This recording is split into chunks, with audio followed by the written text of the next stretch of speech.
ચાલો ગાઈઝ, તો સૌથી પહેલાં તો હરેક મિત્રોને જય હિન્દ. આજનો વિડીયો છે ને હકીકતમાં સૌથી વધારે મહત્વનો રહેવાનો છે દરેક માણસ માટે. શેર બજારમાં ગમે એ સમયે રોકાણ કરવું હોય ને ત્યારે આપણે આ વસ્તુ કમ્પલસરી જોવી પડે, મતલબ કે ફરજિયાત આ વસ્તુ જોવી પડે. શેર બજારની અંદર જેટલા પણ લોકો છે એ લોકો જે કાંઈ શેરની બાઇંગ અને સેલિંગ કરે છે ને એ વસ્તુનો ડેટા મારે જોવો પડે કે ભાઈ લોકો અત્યારે કયા મૂડમાં છે, લોકોના દિલની અંદર શું અત્યારે ચાલે છે ને એ વસ્તુ મારે જોવી પડે. કેમ કે અલ્ટિમેટલી માર્કેટની અંદર લોકો જે રીતે કામ કરે ને એ જ વસ્તુ રિફ્લેક્ટ કરે તમારી સ્ક્રીન ઉપર. તો માર્કેટ બીજું કાંઈ નથી ભાઈ, હરેક માણસની એક પ્રકારની માનસિકતા છે કે ભાઈ લોકો ડરમાં લગાતાર શેર વેચશે ને તો લગાતાર માર્કેટ નીચે જ પડશે ભાઈ, ઘણું ખરું નીચે પડી જશે. અને જો લગાતાર લોકો બાઇંગ કરે છે શેર, કોઈ પણ કંપનીનો ગમે એટલો મોંઘો શેર છે છતાં પણ જો બાઇંગ કરે છે ને તો પણ એ કંપનીનો શેર લગાતાર ઉપર જશે. લોકોના મનમાં છે શું, ડર કે લાલચ? આ બે વસ્તુ જાણવી ખૂબ જ જરૂરી છે. જ્યાં સુધી તમને લોકોના મનનું ખબર ન પડે ને કે ભાઈ લોકો અત્યારે લાલચમાં કામ કરે છે કે પછી ડરમાં, ત્યાં સુધી તમે માર્કેટની અંદર સાચા નિર્ણયો લઈ ન શકો. અને આ વસ્તુ જાણવાનો સૌથી મોટો અને સાચો રસ્તો કયો ખબર? વિક્સ ઇન્ડેક્સ, ઇન્ડિયાની અંદરનો વિક્સ ઇન્ડેક્સ. આ વસ્તુ તમને એટલીસ્ટ માર્કેટની અંદર જસ્ટ એક્ઝામ્પલ તરીકે તમે સમજો કે ભાઈ હકીકતમાં લોકો કરોડો લોકો કામ કરે છે, બરોબર? કરોડો લોકોના મગજમાં અથવા તો દિલમાં કયો ઇમોશન છે ને એ તમે જાણી નહીં શકો કોઈ દિવસ. અને જ્યાં સુધી તમને લોકોના મગજની અંદર ડર છે કે લાલચ આ વસ્તુ ખબર નહીં પડે ને ત્યાં સુધી તમે સરખી રીતે કામ ન કરી શકો. અને માર્કેટની અંદર માર્કેટમાં માહોલ કયો છે આ વસ્તુ બતાવતો ઇન્ડેક્સ છે કે ભાઈ ડર કે લાલચ. આ વસ્તુ તમને એક્ઝેક્ટલી બતાવતો હોય ને તો આ ઇન્ડેક્સ તમને ઘણું ખરું બતાવી દે. માર્કેટની અંદર કેવી વોલેટિલિટી આવે ને એ તમને કહેશે, પરંતુ ક્યારે આવે ને એ વસ્તુ તમને નહીં કહે.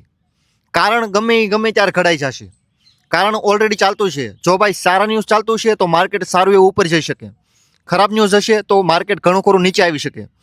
પરંતુ ક્યારે અને કેટલું ને એ વસ્તુ કોઈ ન કહી શકે. ખાલી આવશે ને એનું અનુમાન આ તમને ઇન્ડેક્સ આપે, વિક્સ ઇન્ડેક્સ. આખા વિશ્વની અંદર જે પ્રકારનું અસ્થિર માહોલ ઊભો કર્યો છે ને એ વસ્તુ તમને અહીંયા ઘણું ખરું દેખાડે છે ભાઈ. અત્યારે તમે જોવો છો કે ભાઈ એક દિવસની અંદર 500 પોઈન્ટ માર્કેટ ઉપર, 300 પોઈન્ટ નીચે, 400 પોઈન્ટ નીચે, પાછું 600 પોઈન્ટ ઉપર. તો આ વસ્તુ હવે સામાન્ય માણસને અથવા તો કોઈ પણ જનરલ માણસ જ્યાં સુધી આ ઇન્ડેક્સ ન જોવે ને ત્યાં સુધી એને ખબર ન પડે કે ભાઈ માર્કેટની અંદર કવડો મોટો મૂવમેન્ટ આવી શકે, માર્કેટ કેટલું નીચે પડી શકે અને કેટલું ઉપર જઈ શકે ને એનો એટલીસ્ટ તમને ઘણો ખરો અંદાજો આવી જાય કે ભાઈ કવડો મોટો સર્કિટ અપ થઈ શકે ને કેટલો સર્કિટ ડાઉન થઈ શકે ને એનું તમને આઈડિયા આવી શકે. એટલા માટે તમારે આ ઇન્ડેક્સ જોવો પડે કે ભાઈ લોકો અત્યારે ડરેલા છે કે લાલચમાં છે. આ વિક્સ ઇન્ડેક્સ જેટલો ઉપર હોય ને એટલું માર્કેટની અંદર ડર અથવા તો પેનિક કહેવાય, જેટલો ઉપર હોય એટલું. 2020ની અંદર માર્ચ મહિનામાં ઓલમોસ્ટ વિક્સ ઇન્ડેક્સ છે ને 70 સુધી ગયો હતો.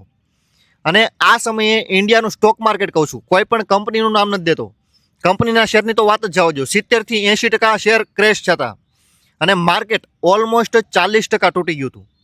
ત્યારે વિક્સ ઇન્ડિયાનો ઇન્ડેક્સ છે ને 70 સુધી પૂગી ગયો હતો.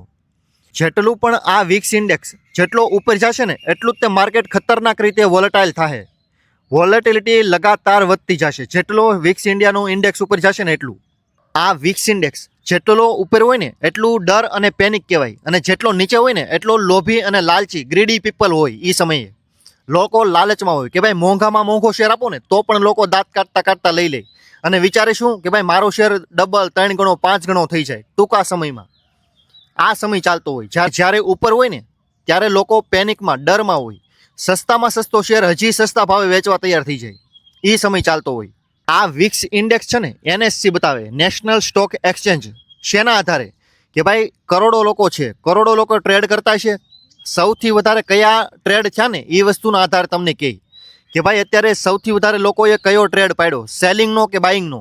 આના આધારે આ ઇન્ડેક્સ ઘણું ખરું તમને કહે. અને આ જે બાઇંગ અને સેલિંગ છે ને માત્ર શેર માર્કેટની અંદર શેરની ખરીદી ઉપર નહીં, ઘણી ખરી પ્રકારના બાઇંગ સેલિંગ ટ્રેડ પડતા હોય ને, FN હોય, કોલ પુટ હોય, ફ્યુચર ઓપ્શન હોય, આની અંદરની એક પ્રકારે તીવ્રતા બતાવે કે ભાઈ માર્કેટની અંદર અવડા મોટા લોકો ટ્રેડ લે છે, આ રીતના ટ્રેડ લે છે. આના આધારે આ ઇન્ડેક્સ બનાવવામાં આવે, વિક્સ ઇન્ડિયા.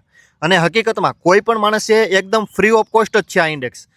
કોઈ પણ માણસે હકીકતમાં સારી રીતે કામ કરવું હોય ને તો આ ઇન્ડેક્સ જોવાની આદત પાડવી પડશે. ભલે તમે આ ઇન્ડેક્સ ડેઇલીનો જુઓ, પરંતુ એટલીસ્ટ જ્યારે આખા વિશ્વ લેવલે અથવા તો ઇન્ડિયા લેવલે ખરાબમાં ખરાબ પરિસ્થિતિ ચાલતી હોય ને કે ભાઈ ખરાબ ન્યૂઝ લગાતાર આવે છે અથવા તો સારા ન્યૂઝ બહુ આવે છે, ત્યારે તમારે આ ઇન્ડેક્સ જોવાની આદત પાડવી પડશે. અગર તમે નથી જોતા તો તમારે આની કિંમત પૈસામાં ચૂકવવાની છે. ઓકે, કાગળમાં. આમાં કાંઈ આમ તેમ નહીં ચાલે ભાઈ. માર્કેટ છે તમને શીખવાડવાની પૂરેપૂરી કિંમત લેશે. હવે જે માણસ નવો છે ને એ માણસને હું એક સિમ્પલ રીતે કહી દઉં કે ભાઈ આ વિક્સ ઇન્ડેક્સ કેટલાથી ક્યાં સુધી હોય ને ત્યારે કયું માર્કેટ કહેવાય, કે ભાઈ લોકોના મનમાં અત્યારે આ સમયગાળા દરમિયાન શું ચાલતું હોય, વિક્સ ઇન્ડેક્સ ક્યાં હોય ને ત્યારે, બરોબર. તો આ નંબર તમે એકવાર નોટ કરી લેજો અને ધીમે ધીમે તમે આદત પાડજો જોવાની, જેથી કરીને તમારા રૂટીનની અંદર આવે. એકવાર તો હું તમને કહું અને તમે સાંભળી લો અને તમને આવડી જાય ને, આ વસ્તુ અશક્ય છે. લગાતાર તમારા મગજની અંદર રૂટીન ડેઇલી પ્રેક્ટિસ થવી જોઈએ. એટલીસ્ટ તમે આ વસ્તુ 2-4 મહિના તમે લગાતાર કરશો ને, ધીમે ધીમે 2-4 દિવસે જોવાની આદત પાડશો ને, એટલે તમારા મગજની અંદર એક પ્રકારે સેટ થઈ જશે કે ભાઈ આ ઇન્ડેક્સ પણ જોવાનો હોય અને આ ઇન્ડેક્સ પણ સૌથી વધારે મહત્ત્વનો છે. ઓકે, ખાલી શેર ખરીદવા, પૈસા બનાવવા, બહાર નીકળવું એટલું બધું સિમ્પલ નથી. આની જેવી હજારો વસ્તુ જોવો ને ત્યારે તમારા પૈસા બને. માર્કેટ કોઈ દિવસ મફતમાં પૈસા નથી આપતું. તમારે એટલીસ્ટ શીખવું પડશે અને શીખવા માટે સારા એવા અને સાચા લોકો હોય ને એની સંગત કરવી પડશે. બાકી ડૂબવા માટે તૈયારીઓ. અને માર્કેટની એક આદત છે કે ભાઈ લોસ લઈને શીખવાડવાનું. તમને લોસ દેહે, તમે ભૂલ કરી લોસ, ભૂલ કરી લોસ, ભૂલ કરી લોસ. જેટલો લોસ થાય કાં તો તમે બહાર નીકળશો કાં તો તમે વધારે શીખશો, બેમાંથી એક વસ્તુ. 10 થી 15ની વચ્ચે હોય ને ત્યારે માર્કેટ આખું સ્થિર હોય, કોઈ પણ પ્રકારની લાંબી વોલેટિલિટી નો તમને એ સમયે દેખાય. ત્યારબાદ છે 15 થી 20. 15 થી 20નો વિક્સ હોય ને ત્યારે ગુડ મોમેન્ટમ હોય કે ભાઈ લોકો બાઇંગ અને સેલિંગ સારી રીતે કરતા હોય, લોકો સારું એવું થોડું ઘણું ટ્રેડ કરીને કમાતા હોય. ત્યારબાદ હવે આવ્યું ખાસ અત્યારના સમય માટે સૌથી વધારે સારી અને સાચી રીતે સમજવું હોય ને તો આ 20 થી 30ની વચ્ચે વોલેટિલિટી સૌથી વધારે. જેમ કે અત્યારે તમે જોવો છો કે ભાઈ 300 પોઈન્ટ નીચે, 400 પોઈન્ટ ઉપર, 500 પોઈન્ટ ઉપર, 700 પોઈન્ટ નીચે, આ રીતની વોલેટિલિટી દેખાડે. ઓકે, અને અત્યારે આ વોલેટિલિટી લગાતાર ચાલુ છે અને આપણો વિક્સ ક્યાં છે? ઓલમોસ્ટ 25 છે. મેં તમને શું કીધું? રિસ્ક અને વોલેટિલિટી વધારે હોય ક્યારે? 20 થી 30ની વચ્ચે. આવી ગયો જવાબ તમને સાચો. 20 થી 30ની વચ્ચે હશે ને વિક્સ, ત્યારે ઇન્ડિયાનું સ્ટોક માર્કેટ એકદમ ખતરનાક રીતે ચાલતું છે. હારામાં હારા મૂવમેન્ટ આવતા છે, ઉપર નીચે, ઉપર નીચે. અને આ ઉપર અને નીચે જવામાં છે ને કેટલા લોકો સાફ થતા છે અંદાજો નથી, કરોડો લોકો વાઇપ આઉટ. અને એની પછી 30થી ઉપર હોય ને ત્યારે એક્સ્ટ્રીમ ફિયર, લોકો ડરેલા હોય સૌથી વધારે ખતરનાક રીતે. મેં તમને 2020 વાળું કીધું તે ભાઈ, માર્ચ મહિનાની અંદર 70 સુધી વિક્સ ગયો હતો અને માર્કેટ કેટલું પડ્યું? ઓલમોસ્ટ 40%. કંપનીના શેર કેટલા પડ્યા? સારામાં સારી કંપની ગણો ને તો પણ ભલે 60 થી 70, 80% સુધી કંપનીના શેર પડ્યા હતા આ સમયે 2020માં. શકવું હોય તો જોઈ લેજો, મારી પાસે બતાવવાનો એટલો બધો સમય નથી, હું ખાલી તમને જાણકારી આપી શકું ભાઈ. પછી તમારે માનવું ન માનવું એ તમારી હાથની વાત કહેવાય ભાઈ. ઓકે, બાકી 2020માં માર્ચ મહિનામાં 70 સુધી ઇન્ડેક્સ જો ને આવડો વિક્સ ઇન્ડેક્સ, ત્યારે આપણું સ્ટોક માર્કેટ 35 થી 40% પડ્યું અને કંપનીના શેર 70 થી 80% તૂટ્યા હતા. અને અત્યારે તમે જોઈ લો, અત્યારે 20 થી 30ની વચ્ચે છે આ ઇન્ડેક્સ, ત્યારે કંપનીના શેર કેટલા માઇનસ છે? 30 થી 40%. અને જ્યારે 30%ની ઉપર જશે ને ત્યારે પાછા 50%ની ઉપર સેલિંગ આવશે અને કંપનીના શેર ઓલમોસ્ટ 50 થી 60% સુધી ડિસ્કાઉન્ટમાં હશે. ઓલમોસ્ટ જે ખરાબ કંપની છે એની તો વાત જ જવા દો, એ તો 90% સુધી તમને ડિસ્કાઉન્ટમાં મળશે.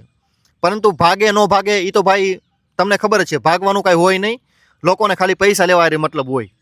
અને સૌથી વધારે સારામાં સારો સમય હોય ને તો વિક્સ ઇન્ડેક્સ જ્યારે 30થી ઉપર હોય ને ત્યારે તમને બેસ્ટમાં બેસ્ટ ઓપોર્ચ્યુનિટી આપે કે ભાઈ આ સમયે શેર ખરીદવાનો સારામાં સારો મોકો, અથવા તો કોઈ પણ પ્રકારનું લાંબા સમયનું રોકાણ કરવાનો બેસ્ટમાં બેસ્ટ ટાઈમ હોય ને તો આ. જ્યારે વિક્સ ઇન્ડેક્સ સારામાં સારો ઉપર હોય ને હાઈ લેવલ ઉપર એ. પરંતુ આનો મતલબ એમ નથી કે ભાઈ જેટલો ઉપર જાય એટલો જવા દઉં ને પછી છેલ્લે ખરીદું, આ રીતે નહીં. ખાલી તમને એકવાર એમ થાય ને કે ભાઈ બસ હવે બસ આ મારા ભાવ ઉપર આવી ગયું તો પછી તમારે જે બાઇંગ કરવું હોય ને એ કરી લેવાનું. એવું નથી વિચારવાનું કે ભાઈ હું સૌથી સસ્તું લઉં અથવા તો સૌથી મોંઘું વેચું. આ વસ્તુ કોઈ દિવસ થતી નથી. કોઈ દિવસ કોઈ પણ માણસ સૌથી સસ્તું લઈ નહીં શકે અને સૌથી મોંઘું વેચી નહીં શકે. મનમાં એવું વિચારતો હોય કે ભાઈ મને સૌથી સસ્તું મળે અને સૌથી મોંઘું વેચવાનો મોકો મળે, પરંતુ આ વસ્તુ સૌથી વધારે ખતરનાક છે. આજે હું તમને કહું છું ને 90% લોકો બહાર નીકળે છે સ્ટોક માર્કેટમાંથી. આનું રીઝન આ સૌથી મોટું, લોકોને સસ્તું ખરીદવું છે અને મોંઘું વેચવું છે. સસ્તું ખરીદીને ખરીદેશું ખરાબ કંપનીઓ અને ખરાબ અનુભવવાળા લોકોને, તો પછી તમારે બહાર નીકળવું તો ભાઈ તમે ખુદ જ તે તૈયારી કરીને ભાઈ. એમાં લોકોને કાંઈ અપશબ્દ દેવાય નહીં, માર્કેટને કાંઈ ન કહેવાય ભાઈ. અગર માર્કેટ ખરાબ હોત તો અનુભવી લોકો 10 વર્ષ 20 વર્ષ 30 50 વર્ષ સુધી ટકે શું કામ ભાઈ? માર્કેટ જો બધાને ડૂબાડતું હોત તો બધા લોકો બહાર હોત ને ભાઈ. 10 થી 20% અંદર શું કામ છે? તો એ 10 થી 20% લોકોને સાંભળો, અનુભવ લ્યો અને પછી કામ કરો, તમે પણ ટકશો ભાઈ. પરંતુ લોકોને કાંઈ સાંભળવું નથી, ડાયરેક્ટ ભાઈ માર્કેટ ખરાબ છે તો હા ભાઈ માર્કેટ ખરાબ જ છે, બસ મળી ગયો છો. હું તો કહું છું આજે નહીં, અત્યારે જ બહાર નીકળી જાઓ ભાઈ. માર્કેટ જો તમને હકીકતમાં બહુ ખરાબ લાગતું હોય ને તો બહાર નીકળી જાઓ. તો આજના વિડીયોમાં બસ આટલું જ. ગુજરાતીમાં સ્ટોક માર્કેટ રિલેટેડ વિડીયો જોવા માટે વિડીયોને લાઇક કરજો, શેર કરજો અને ચેનલને પણ સબસ્ક્રાઇબ કરી લેજો. અને જો તમને આ ઇન્ફોર્મેશન આપી એ વેલ્યુએબલ અને હકીકતમાં ક્યાંક સાચી લાગતી હોય ને તો લોકોને પણ વિડીયો શેર કરજો, જેથી કરીને મને પણ મોટિવેશન મળે અને હું પણ લગાતાર સારા ઇન્ફોર્મેટિવ વિડીયો લાવતો રહું. જે લોકો નવા છે ને એ લોકોને સારામાં સારી ઇન્ફોર્મેશન ફ્રી ઓફ કોસ્ટ એકદમ મફત મળે ને, આ માટેનું કામ કરતો રહું ને એટલા માટે તમે એટલીસ્ટ ચેનલને સબસ્ક્રાઇબ કરો અને લોકોને પણ શેર કરજો. ઓકે, તો thank you so much for watching this videos and good bye.